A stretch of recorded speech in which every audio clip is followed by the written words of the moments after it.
পড়ে জানে না, 40 বছর বয়স আপনার, এখনো সাজদায় কি পড়েন জানেন না। বলেন আপনার জীবনের সফলতা কি? বলেন আমাকে বুঝান আপনি যে আপনার এই জীবনের সফলতা কি? কি সফলতা অর্জন করলেন আপনি? এই যে সফলতা আপনি আমাকে বুঝান আজকে। বলেন বলেন কি সফলতা আছে আপনার জীবনের? শুধু টাকা ইনকাম করলাম আর ভবিষ্যৎ প্রজন্মের জন্য হারাম টাকায় সবকিছু রেখে গেলাম, এটাই কি আপনার জীবনের সবকিছু? এটাই কি আপনার জীবনের সবকিছু? তাহলে আপনি আখিরাতের জন্য কি নিলেন?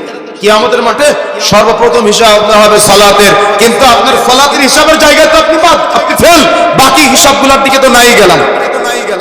এই জন্য আমাকে আপনাকে বিবেচনা করতে হবে।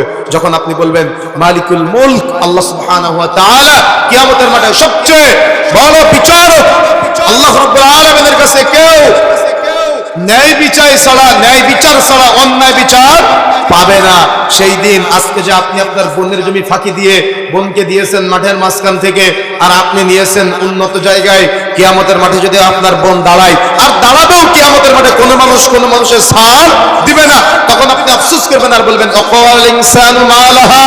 মানুষ আফসোস করবে আর বলবে হায় আফসোস, আমার বোন দেখি আমার বিরুদ্ধে কথা বলে, আমার জমি জায়গা আমার বিরুদ্ধে কথা বলে, আমার সন্তান আমার বিরুদ্ধে কথা বলে, আমার আসবাবপত্র আমার বিরুদ্ধে কথা বলে। বলেন তো কিয়ামতের মাঠে কি শুধু মানুষ একা উঠবে না, মানুষের সাথে সাথে মানুষের পাপ তার কাঁধে করে নিয়ে উঠবে। আপনি কিয়ামতের মাঠে দেখতে পাবেন আপনার অপরাধগুলা। দুনিয়াতে যদি আপনি সূরা ফাতিহার এই তাফসীরটা বুঝতেন, মালিক ইয়াউমিদ্দিন, আল্লাহ বিচার দিবসের মালিক, কিয়ামতের মাঠে আল্লাহ বিচার করবে। বলেন তো কোন মানুষ কিভাবে ঠকাতে পারতো মানুষকে?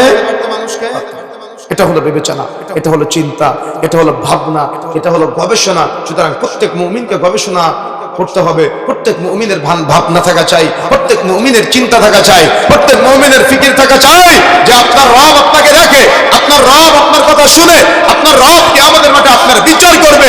আমি তো কয়েকটা উদাহরণ দিলাম, এরকম শত শত উদাহরণ দেওয়া যাবে যে পাপের সাথে মানুষ জড়িত, একটাই কারণে সে তার রবকে বিচারের মালিক হিসেবে, বিচারের দিবসের মালিক হিসেবে বুঝে না, স্বীকৃতি দেয় না, যার কারণে সে অপরাধগুলোর সাথে জড়িয়ে যাচ্ছে।